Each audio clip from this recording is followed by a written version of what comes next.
नमस्कार. आम्ही अलिबागच्या उद्योगिनी अलिबाग तर्फे आज ही महिला दिनाची स्पेशल ट्रिप इथे अरेंज केली होती संतोष सरांच्या रॉयल कॅम्प कर्जत येथे. आणि खरोखर म्हणजे सरांचं माझं बोलणं झालं त्याच्याप्रमाणे अप्रतिम त्यांनी आमची व्यवस्था केली. जेवण सुद्धा खूप छान. आणि आमच्या महिलांनी आज पहिल्यांदा त्यांनी जे ॲडव्हेंचर आणि गेम घेतला त्याचा अनुभव घेतला लेडीज.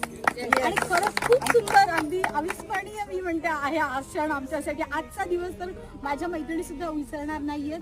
आणि मी सगळ्यांना सांगेन की खरंच तुम्ही सुद्धा एकदा इथे या आणि हा आनंद घ्या नक्की. आणि आम्ही पुन्हा पुन्हा येणार आहोत. सो संतोष सरांना खूप खूप थँक्यू. आणि त्यांच्या टीमनी सुद्धा अगदी इतका कॉन्फिडन्स दिला ना आम्हाला सगळं करताना खूप म्हणजे अविस्मरणीय झालं आहे. रॅपलिंग वगैरे खूप छान. 3 cheers to